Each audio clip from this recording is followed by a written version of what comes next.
प्यारे बच्चों, आप सभी का JCRT DG स्कूल में स्वागत है। आज हम लोग क्लास 6 के चैप्टर 8 सम्राट अशोक एक महान शासक के बारे में पुनः जानकारी प्राप्त करेंगे। वीडियो के पहले भाग में हम लोगों ने मौर्य वंश, अशोक के बारे में और अशोक के प्रशासन के बारे में जानकारी प्राप्त कर चुके हैं। इस भाग में अशोक के समय में या अशोक के जीवन में घटने वाली सबसे बड़ी घटना कलिंग युद्ध और कलिंग युद्ध की विभीषिका को देखकर उसके जीवन में होने वाले परिवर्तन अर्थात उसके द्वारा चलाए गए धर्म के बारे में जानकारी प्राप्त करेंगे। तो आइए सबसे पहले कलिंग युद्ध को देखते हैं, लेकिन कलिंग युद्ध से पहले कलिंग को समझते हैं। वीडियो के पहले भाग में भी हम लोगों ने देखा था कि मौर्य प्रशासन 5 प्रांतों में विभाजित था, जिसमें से एक प्रांत पूर्वी भाग में कलिंग था। कलिंग की राजधानी तोसली थी। तो एक कलिंग जो वर्तमान का ओडिशा राज्य है, यही कलिंग है उस समय का। तो कलिंग युद्ध अशोक जब मौर्य साम्राज्य में शासक बना तो मौर्य साम्राज्य में कलिंग का क्षेत्र शामिल नहीं था। अशोक इस कलिंग को मौर्य साम्राज्य में शामिल करना चाहता था, इसलिए युद्ध लड़ा और युद्ध के बाद कलिंग को पराजित कर मौर्य साम्राज्य में उसे शामिल कर लिया था। तो क्यों युद्ध लड़ा, कब लड़ा, परिणाम क्या हुआ, इसके बारे में हम जानेंगे। तो कलिंग को समझने के बाद हम लोग यह देखेंगे कि यह युद्ध क्यों हुआ। कलिंग जो वर्तमान में ओडिशा है, उस समय चाणक्य अपनी रचना अर्थशास्त्र में लिखता है कि उस समय यह हाथियों का क्षेत्र था, यानी कलिंग क्षेत्र में जंगल थे और वहां हाथी पर्याप्त मात्रा में पाए जाते थे।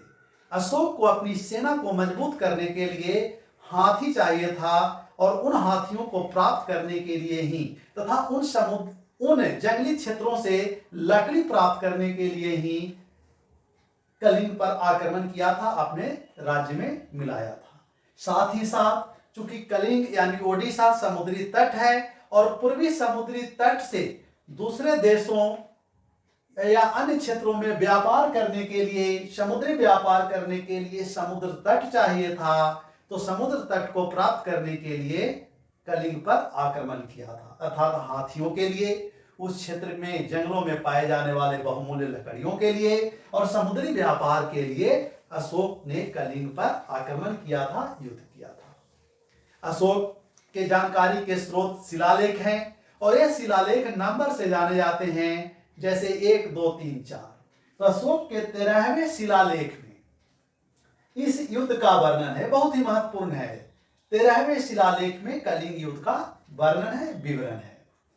अशोक अपने शासन के 9वें वर्ष में, जब वो 9वां वर्ष शासन कर रहा था, जब से शासक बना, उस समय यह युद्ध लड़ा था।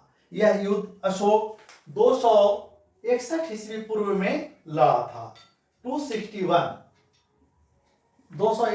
ईस्वी पूर्व बीसी में कलिंग युद्ध लड़ा था। इस युद्ध में भारी पैमाने पर, बड़े पैमाने पर रक्तपात हुआ था। भीषण रक्तपात और नरसंहार में लगभग 1 लाख लोग मारे गए थे तथा 1.5 लाख लोग बेघर हो गए थे। 1 लाख मारे गए, 1.5 लाख बेघर हो गए। अब समझिए कि उस समय की जनसंख्या कितनी थी जिसमें 1 लाख मारे गए होंगे, यानी बड़े पैमाने पर नरसंहार हुआ था। लाखों की संख्या में लोग घायल हुए थे और इस विभीषिका को देखकर अशोक का हृदय परिवर्तित हो गया। वह कलिंग को जीतकर मौर्य साम्राज्य में मिला दिया, लेकिन उसका हृदय में परिवर्तन हुआ और इस परिवर्तन के बाद वह आगे युद्ध न करने का निश्चय कर लिया। युद्ध न करने का निश्चय कर लिया, साथ में अहिंसा की नीति को अपना लिया और बौद्ध धर्म को ग्रहण कर लिया। बौद्ध धर्म को ग्रहण करने के साथ साथ उसने एक अपना धर्म चलाया जिसमें बहुत सारी अच्छी बातों का जिक्र किया। तो प्यारे बच्चों, अब हम लोग अशोक के धर्म के बारे में जानकारी प्राप्त करेंगे कि अशोक का धर्म क्या था। अशोक के धर्म में बहुत सारी अच्छी बातों का संग्रह किया गया था। धर्म प्राकृत भाषा का शब्द है जो संस्कृत के धर्म से संबंधित है। धर्म जिसको बार बार आप सुनते होंगे, तो प्राकृत में धर्म और संस्कृत में धर्म कहा जाता है। अब यहां दो बातें लिखी हुई है, एक बाईं ओर और एक दाईं ओर, इस पर ध्यान दीजिएगा। अशोक अगर विश्व इतिहास में प्रसिद्ध हुआ तो वह धर्म के कारण ही प्रसिद्ध हुआ। अशोक के दूसरे और सातवें स्तंभ लेख में धर्म की व्याख्या की गई है और इन्हीं बातों को वहां लिखा गया है। अशोक ने अपनी धर्म की व्याख्या में कहा है कि धर्म क्या है, तो धर्म साधुता है। बहुत सारे कल्याण कार्य करना धर्म कहलाता है। पाप रहित रहना चाहिए, पाप नहीं करना चाहिए। स्वभाव में, बातचीत में मृदुता यानी मृदु भाषा का प्रयोग करना चाहिए।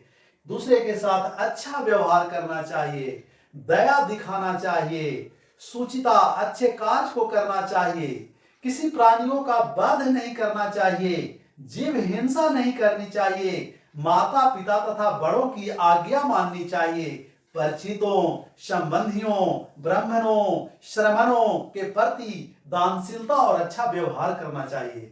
श्रमणों यानी जो बौद्ध धर्म की घूम घूम कर शिक्षा देते थे, उनके साथ अच्छा व्यवहार करना चाहिए। तो ये अच्छी बातें करनी चाहिए। और दूसरी तरफ बताया कि क्या नहीं करना चाहिए, अर्थात क्या नहीं करना चाहिए यानी कुछ चीजें ऐसी होती है जो हमारे धर्म में और अच्छे जीवन में बाधक होती है, उसका भी उसने उल्लेख किया है। जैसे चंडता यानी चंडाल प्रवृत्ति का नहीं होना चाहिए, निष्ठुरता नहीं आनी चाहिए, क्रोध नहीं करना चाहिए, ईर्ष्या नहीं करनी चाहिए, पाप नहीं करना चाहिए। अर्थात ये सारी चीजें क्या है, तो धर्म में बाधक है। इन चीजों को नहीं करनी चाहिए और इन चीजों को करनी चाहिए।